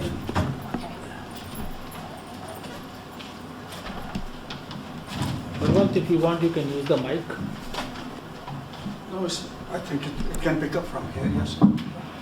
Yeah, maybe not. Yeah, this is such a blessing to be here today. You have to Thank turn you it very on. much. You have to turn it on. That's all. This close to your mouth. Hello? Yeah. It's me, actually, my age. It's a blessing to be here, and thank you very much, Noel. Thank you, Noel. Thank you, Mahatma Gandhi Council. I'm just going to narrow down the frame here. You know, it's a frame of civil society in Ottawa, and how we in civil society were blessed by grandfather for almost 7 years directly. I met Grandfather William Commanda in the fall of 2007 when we were launching our annual Ottawa Peace Festival to promote peace, unity, and harmony in order to bring down the silo mindset among local peace groups. There was a strong thirst for peace during Canada's involvement in the Afghan war at that time. The 12-day Peace Festival was bookended by the UN International Day of Peace, held on September 21st, and the UN International Day of Nonviolence on October 2. That also happened to be the birth anniversary of India's nonviolent leader, Mahatma Gandhi. The final event of the festival on October 2nd was always hosted by the Mahatma Gandhi Peace Council. Thank you. 2 days of peace had been part of the UN Millennium Goals, which declared the first decade as a decade of the culture of peace and prevention of violence against the children. It was also a decade of hope and transition from wars and violence to an era of peace in which at the international level, a recognition for injustice done to indigenous populations across the globe was being sought. Grandfather Commanda was at the vanguard of the renaissance of the native rights at the UN with his Circle of All Nations concept. In the fall of 2007, my colleague Peter Stockdale and I approached Grandfather through Romola to commence our peace festival with his Anishinaabe prayers on the sacred grounds of former Shawty Falls venue at the Victoria Island. He welcomed the idea. So it's wonderful to see today the two bookends of the Ottawa Annual Peace Festival coming together, underlining once again the message of unity, peace, and harmony, the basic theme of the annual Ottawa Peace Festival. The initial goal of the festival was to have over a 12-day period, a peace event every day. By 2019, we were having events hosted by 28 peace groups in the region. Longing for peace activity was so high that the festival period had to be extended from 12 to 30 days that year. And it's purely voluntary grassroots activity. The two most popular exhibitions at the festival installed at Ottawa Public Library were on the life of Grandfather William Commanda in 2014 and Mahatma Gandhi. The Peace Day prayers at Victoria Island on the International Day of Peace were performed by Elder Commanda. He was there early morning to bless a group of paddlers as well as Culture of Peace participants, with the native powwow drummers calling the ancestral spirits for peace, unity, and harmony. A steward for the environment, the Algonquin Chief Commanda was widely known in the region to be an accomplished craftsman, and Romola has told us about that. A skilled canoe maker known for building sleek boats from a single tree's bark.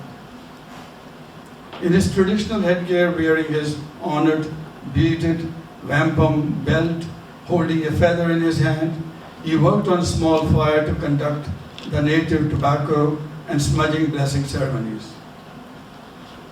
One was not surprised to meet many Ottawa and national leaders there. Some of you may have been already there. To name a few,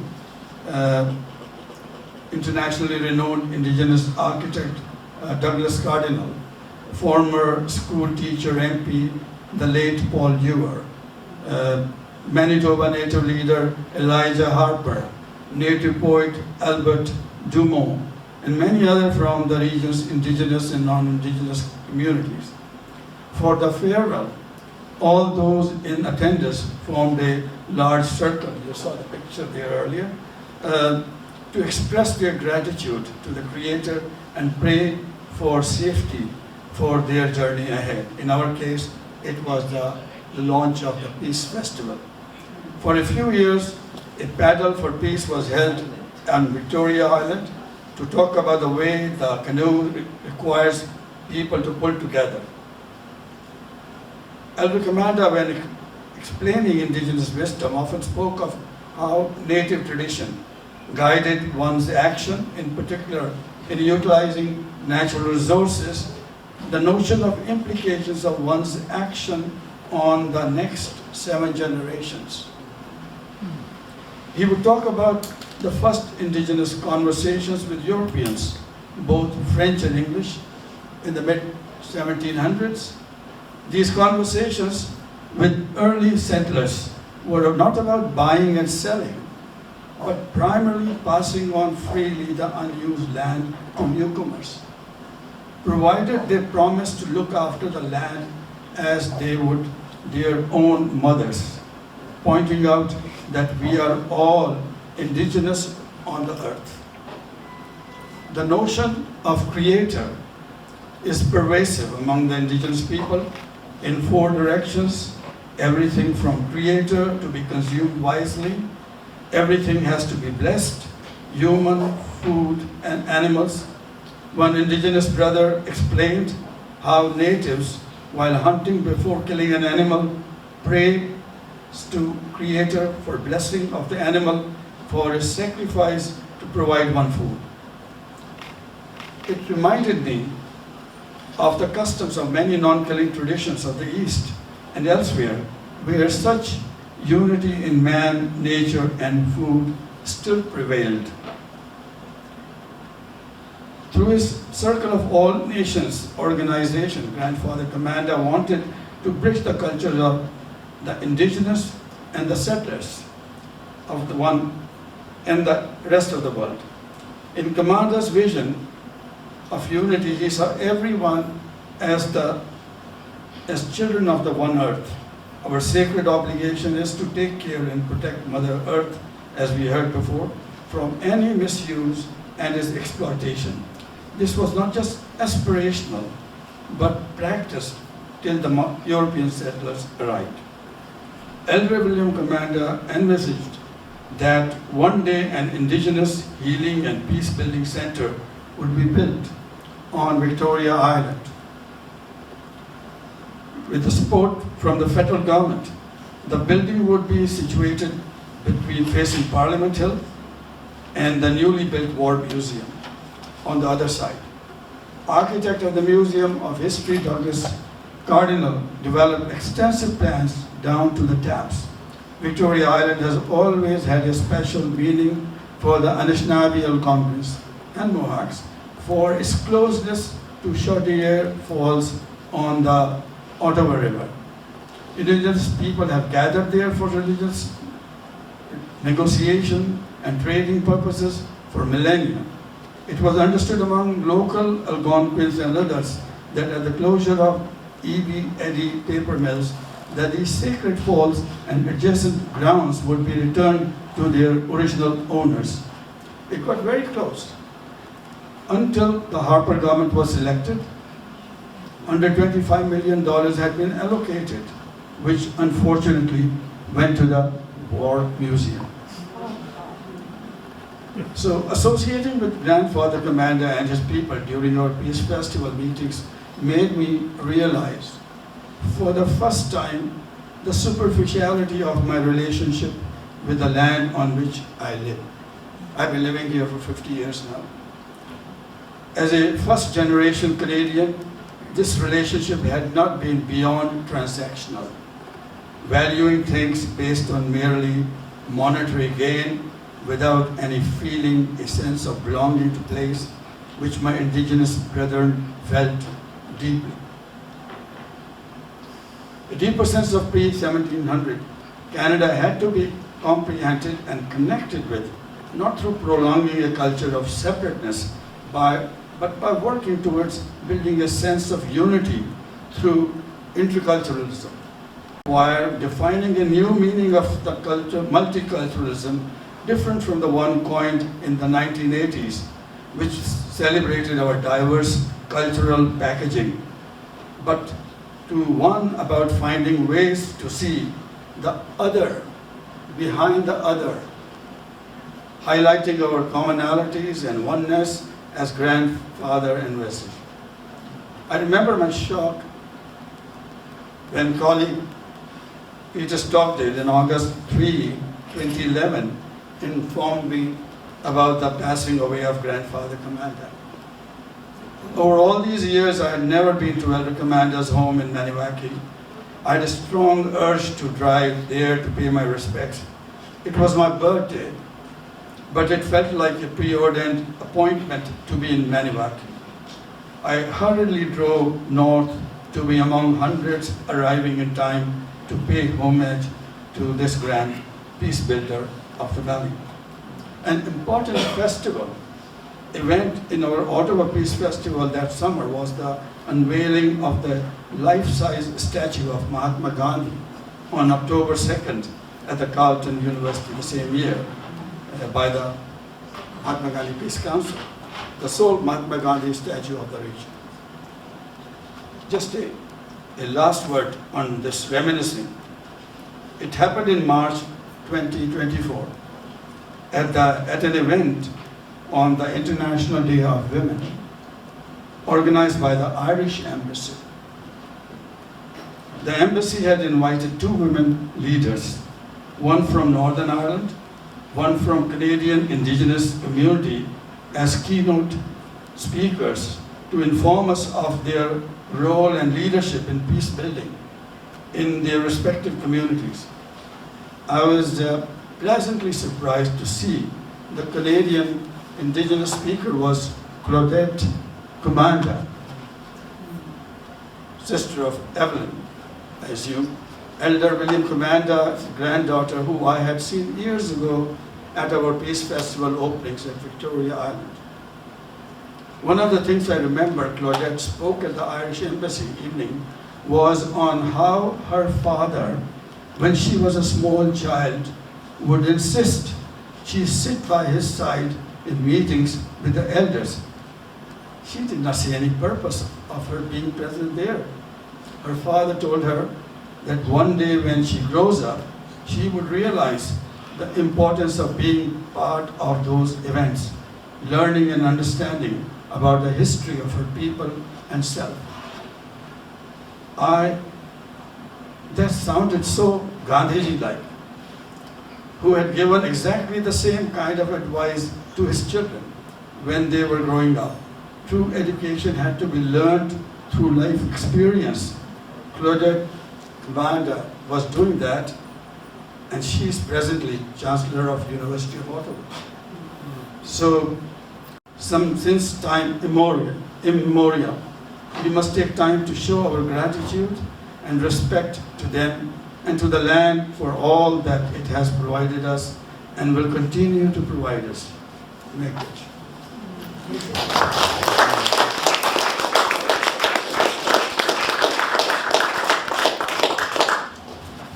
Thank you very, very much for your work with the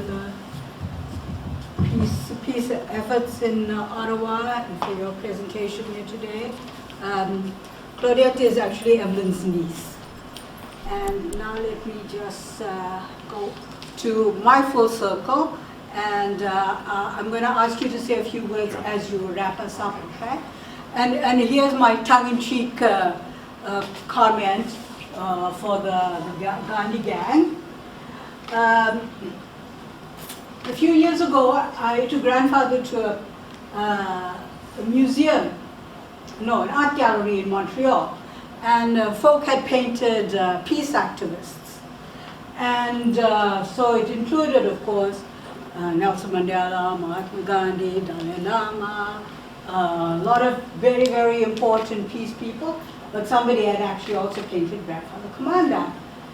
And as we walked around, I realized that this painting was a painting of Henry David Thoreau, the American writer. And I knew him, of course, because I said I studied like American literature back in the day.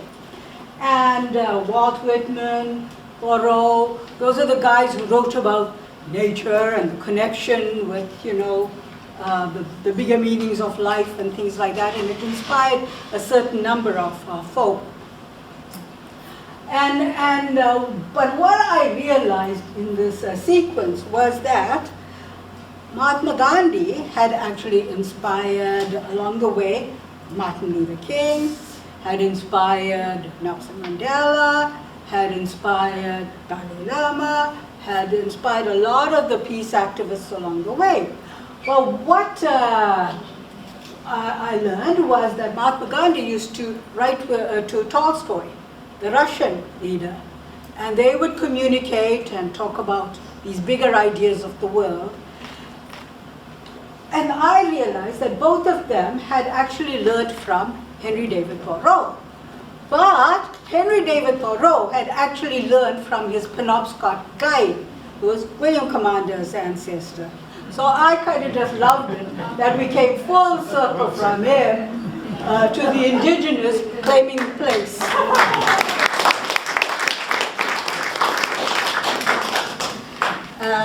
I'm not going to go through it in detail, but we've done a lot of our work with students, and this student created for us a prayer that's a land-based prayer that is digital, it's technology, but it includes the morning star, the moon, the waters, the rocks, the fish, the turtles, the canoe, the symbol of the journey of life.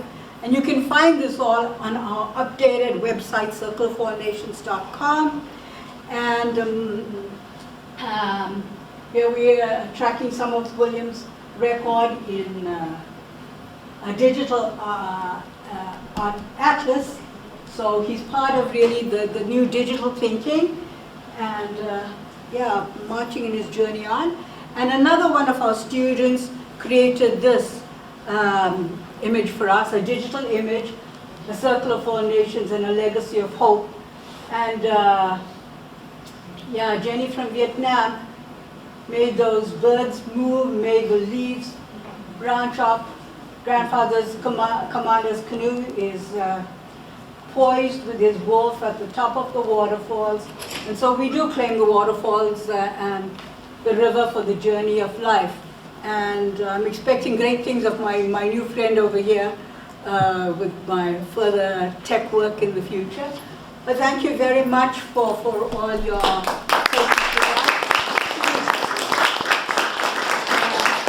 I won't go back to that own photo I have of you from my own graduation. So please. Thank you. So I have the honor of wrapping things up. I had some reminiscences about going to events that Romola and William Commanda hosted either at Kitigan-Zibi or Victoria Island. One in Wilshire.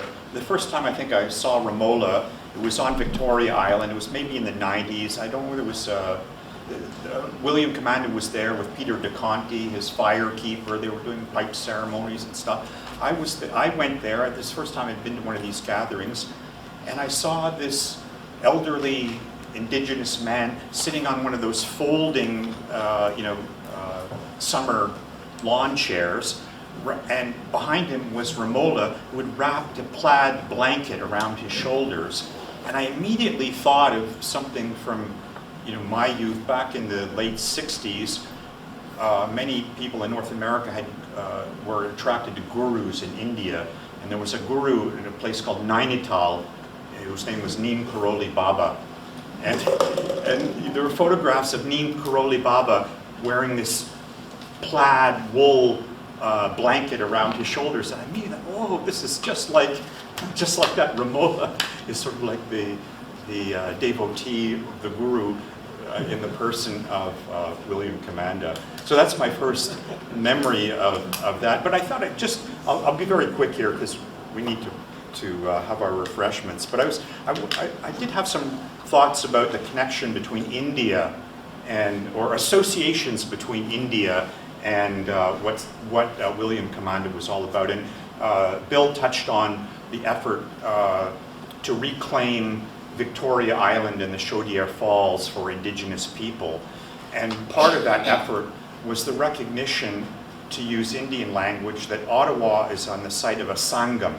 That is a coming together of 3 rivers. The Gatineau River comes down from the north, the Ottawa River flows from west to east, and then the Rita River comes up from the south, right? And so these three rivers meet, you know, in India, that's called a Sangam.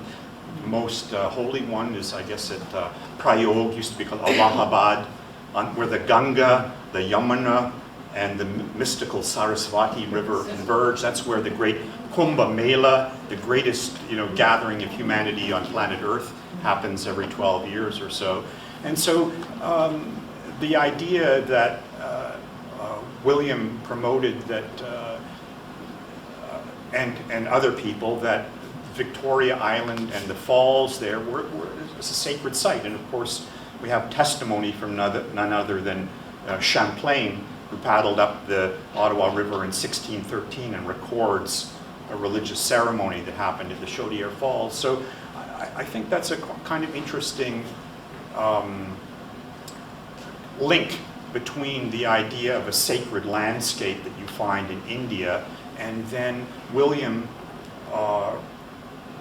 fostering that notion for our own city here in Ottawa. It's a tirtha, a place of pilgrimage, and a tirtha, you may know, some of you may know in Sanskrit, means a place, it's a ford in a river where you can cross over from one shore to the further shore.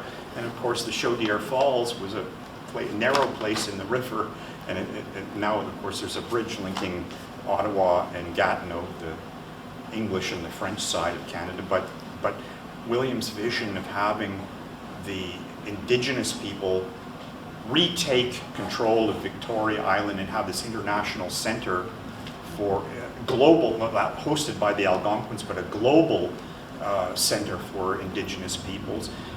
The development went ahead on the Chaudière Falls, but there's still the possibility in the fullness of time of William's vision, along with Douglas Cardinal, of actually happening on Victoria Falls. So we can maybe hope for that in the future. So thank you all very much for coming, and especially to Romola for sharing her story with us. Yes, there's a question there. Can I add something? Yes, please. I think the nature is very important in our culture. I'm from India. And all prayers, because Romola said about starting with a prayer, we always say a prayer at the end to have peace for everyone. Peace for land, peace for animals, peace for people, peace there, and here. And we also call Earth Mother. So we are taught that there are 5 mothers. The one who gives you birth, and you know, one who raises you, and the other, and the one who feeds you, because there can be nanny feeding you. So that's also, and the Mother Earth, who provides you all the sustaining things. So it's when I'm listening to you and about that, it is common. It's more than just a vision of peace, because we are taught every day to say that prayer, to end our day, or whatever prayer I say. And the second prayer we are taught is to keep our mind in the good direction. And I used to teach my kids, before you have exam, before you have this, you just get so that you're grounded. So there is a lot more common than one peace activity. Sure. Thank you.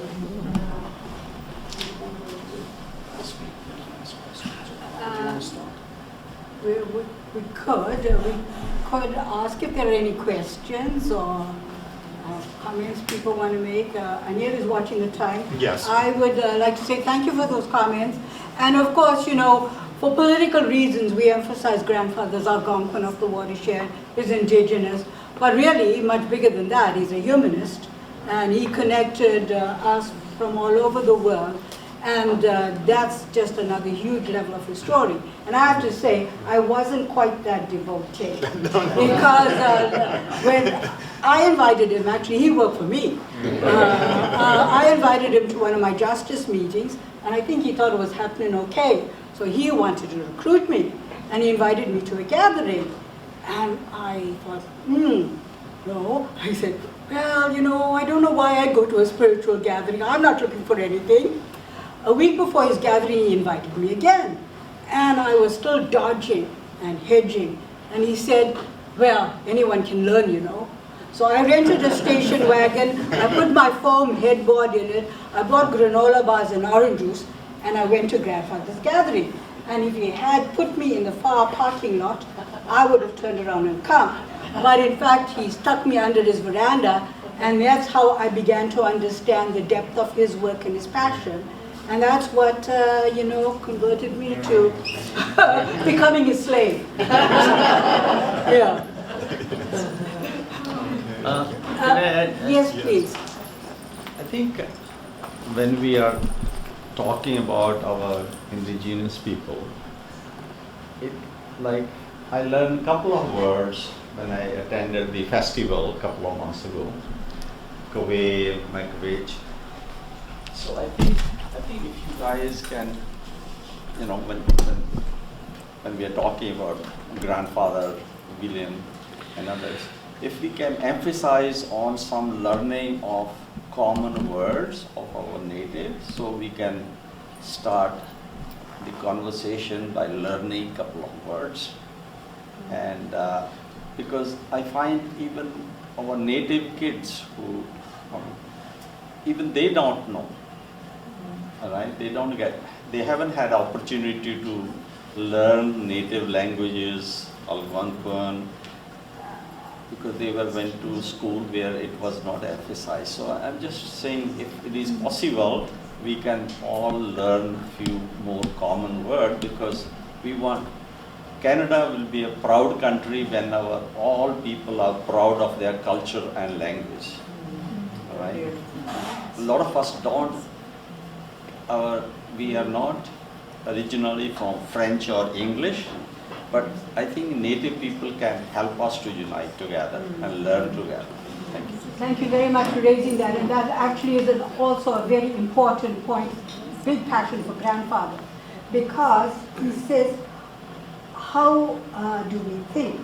How are you indigenous? If you don't know your language, and if you don't think in your language, then you're not quite capturing the spirit of the people. And of course, indigenous peoples were deprived of their rightful heritage of their language. His language, he said, was vast. My language is so vast, Romola, he said. It's a very land-based kind of word. In fact, they removed it when somebody edited that little history book I wrote on Grandfather. I was mad about it, because that's exactly what he meant. It's a vast language. And he says, I can't explain to people all these thoughts over here because they are too huge. The English language is so small. And so his point was, as you lose the language, you lose the ideas. You lose those concepts. And this is why, you see, we have to do our presentation through the visual, for who can see the pictures, through the words, through this. But 2019 was the UN Declaration for Indigenous Languages. My grandfather, and I didn't really say this clearly enough, in 1945 he became involved with the North American Indigenous Nations government. So his activities were very political. And when he went to the United Nations in 2093, he opened the UN conference, the conference of all the indigenous peoples of the world. And he spoke in his own language, and he had himself translated because he was making a political point. He spoke Algonquin, he spoke French, he spoke English, he could have spoken anything over there. But he wanted to plant that language. So thank you for raising that. And I, of course, I don't really think often enough of acknowledging territory and things like that. Because frankly, before we did our work, nobody knew this was Algonquin territory. So I, just think it's a slow waiting, but it's coming. And thanks for reinforcing that. The best word to learn is Jinawe Dagunuk. We are all interrelated, as much with each other as with nature. Say it again. Jinawe Dagunuk. Say it again. Jinawe Dagunuk. Jinawe Dagunuk. So some of these, this is very good. Yeah. If you could emphasize, some of these common words in writing. So even I didn't understand what you said clearly, but if it is in a presentation, some of the common thing you think will help us to understand. For sure. I oftentimes wish I'd forgotten about circle coordination or just studied this language. And I just alert you to, we have our new website, circleofallnations.com, where you'll find a lot of our historic information. We also have YouTube, Circle of All Nations channel, where we put documentaries like this so people can pick up bits and pieces. Our landing page was created by a Chinese computer science student for me. And when I first met her, I said, oh, I don't understand what you're talking about. I can't see you working with us. She said, no, let's try. And she created this landing page. Now she says she goes into that website, not because she'll read all those long things that I write, but because the images draw her to something much deeper. And so language and images and all of those things are our pathway. Thank you. And Anil is going to get blood pressure pretty soon if we don't eat some good cookies and tea. Thank you very much. But somebody wanted to say something, and why don't we just carry on an informal conversation at the same time as we have tea? And those are our images.